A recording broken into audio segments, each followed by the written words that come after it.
कश्मीर, जिस घाटी को कभी कश्मीरी पंडितों की सदियों पुरानी विरासत के लिए जाना जाता था, उसी घाटी में आतंकवाद के दौर में ऐसी कई वारदातें हुई जिनके जख्म आज भी ताजा हैं। 28 साल पहले एक ऐसी रात जिसकी चीखें कश्मीर की वादियों में दब गई थी, अब उस रात की एक पुरानी फाइल फिर से खुल गई है। जम्मू कश्मीर की स्टेट इन्वेस्टिगेशन एजेंसी यानी SIA ने 1998 के वनधामा नरसंहार की जांच दोबारा शुरू कर दी है। उस हमले में 23 कश्मीरी पंडितों की हत्या हुई थी।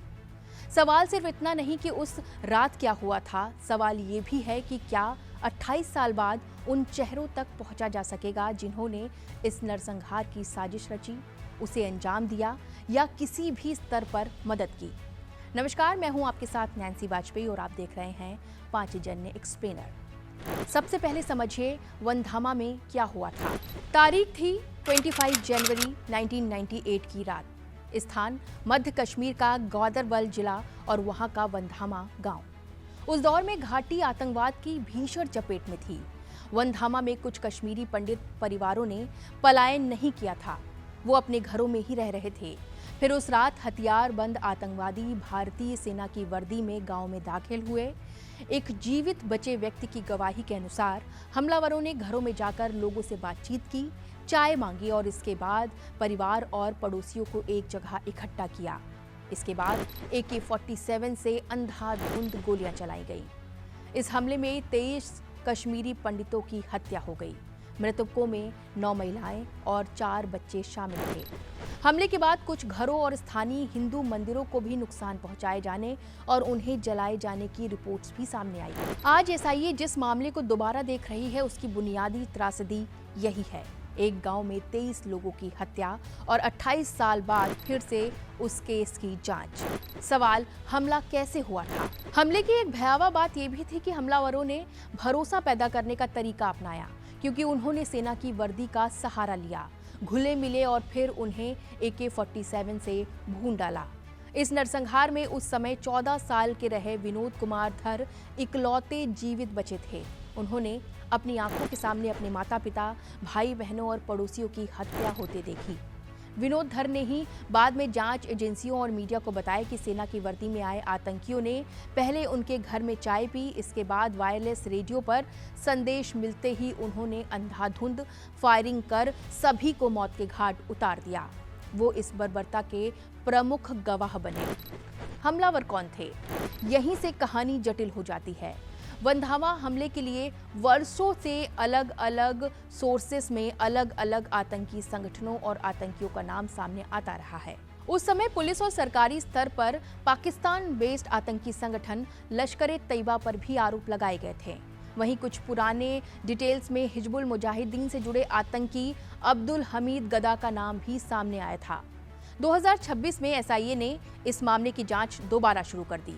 एजेंसी अब पुराने मामले को नए सिरे से देख रही है और ऐसे नए व पुख्ता सबूत जुटाना चाहती है जिनसे ये साफ हो सके कि वनधामा में हुई हत्याओं के पीछे कौन कौन लोग थे और इसके लिए जिम्मेदार कौन था। इसीलिए पहले लगाए गए आरोपों को ही आखिरी सच मान लेना सही नहीं होगा। जब तक जांच और अदालत की प्रक्रिया पूरी नहीं हो जाती तब तक ये तय नहीं माना जा सकता कि इस घटना के लिए आखिर जिम्मेदार कौन था। उस रात के बाद क्या क्या हुआ? वनधामा नरसंहार के बाद पूरे देश में आक्रोश फैल गया। कश्मीरी पंडित समुदाय ने विरोध प्रदर्शन किए। दिल्ली में भी प्रदर्शन हुए और प्रदर्शनकारियों की पुलिस से झड़प की खबरें भी सामने आईं। तत्कालीन प्रधानमंत्री इंदर कुमार गुजराल 28 जनवरी यानी कि 28 जनवरी 1998 को वनधामा पहुंचे और पीड़ितों के परिजनों से मिले। प्रधानमंत्री के रूप में गुजराल का कार्यकाल अप्रैल 1997 से मार्च 1998 तक था, इसीलिए वनधामा यात्रा उसी कार्यकाल के दौरान हुई थी। फिर इतने साल तक मामला कहां अटका रहा? वनधामा का मामला दर्ज हुआ था, लेकिन दशकों तक ये मामला किसी निर्णायक निष्कर्ष तक नहीं पहुंचा। यही वो सबसे बड़ा सवाल है जिसका जवाब अब SIA तलाश रही है। नई जांच में सिर्फ पुराने कागज पलटने की बात नहीं कही गई है। SIA के अनुसार पुरानी जांच की समीक्षा होगी, उपलब्ध रिकॉर्ड और सबूतों को फिर देखा जाएगा, गवाहों के बयान और नए सुरागों की जांच होगी और उन लोगों की पहचान की कोशिश होगी जिनकी भूमिका इस नरसंहार में हो सकती है। यानी जांच का फोकस सिर्फ बंदूक चलाने वालों तक सीमित नहीं है। साजिश, नेटवर्क, मददगार और अन्य कड़ियों की भी जांच होगी, वो भी जांच के दायरे में आ सकती हैं। 2026 में अचानक फिर क्यों खुली फाइलें? ये कदम अकेला नहीं है। एसआईए ने आतंकवाद के दौर में कश्मीरी पंडितों की हत्या से जुड़े कई पुराने मामलों को दोबारा जांच के दायरे में लिया है। वनधामा के साथ साथ कश्मीरी पंडित नेता टीका लाल टपलू की हत्या, जस्टिस नीलकंठ गंजू की हत्या, कश्मीरी पंडित नर्स सरला भट्ट की हत्या, प्रसिद्ध कश्मीरी कवि, लेखक, पत्रकार सर्वानंद कौल प्रेमी और उनके बेटे बीरेंद्र कौल की हत्या जैसे मामलों में भी कार्रवाई आगे बढ़ी है। सरला भट्ट मामले में एसआईए ने 2026 को 737 पन्नों की चार्जशीट दाखिल की है, यानी सालों पुराने आतंकवाद के मामलों की फाइलें एक बार फिर खोली जा रही हैं ताकि सच्चाई तक पहुंचा जा सके। वनधामा जांच में सबसे बड़ी चुनौती क्या है? 28 साल पुराने किसी भी आपराधिक मामले की जांच आसान नहीं होती। कई गवाह उपलब्ध नहीं हो सकते, यादें धुंधली हो सकती हैं, पुराने दस्तावेज और भौतिक साक्ष्य सीमित हो सकते हैं और जिन लोगों पर संदेह रहा हो उनमें से कुछ की मौत भी हो चुकी हो सकती है। लेकिन दूसरी तरफ तकनीक बदल चुकी है। पुराने रिकॉर्ड को नए तरीके से देखा जा सकता है, पुराने बयानों को नए साक्ष्यों के साथ मिलाया जा सकता है और सबसे महत्वपूर्ण, आज की जांच एजेंसी पुराने मामले को एक बड़े नेटवर्क के संदर्भ में देखने की कोशिश कर सकती है। यानी एसआईए की नई जांच की असली परीक्षा होगी। 28 साल पहले वनधामा में 23 जिंदगियां खत्म कर दी गई थी। समय बीत गया, पीढ़ियां बदल गई, लेकिन एक सवाल अब भी बाकी रहा, उन हत्याओं का जिम्मेदार कौन था? अब जम्मू कश्मीर की स्टेट इन्वेस्टिगेशन एजेंसी ने उस सवाल की फाइलें फिर से खोल दी हैं।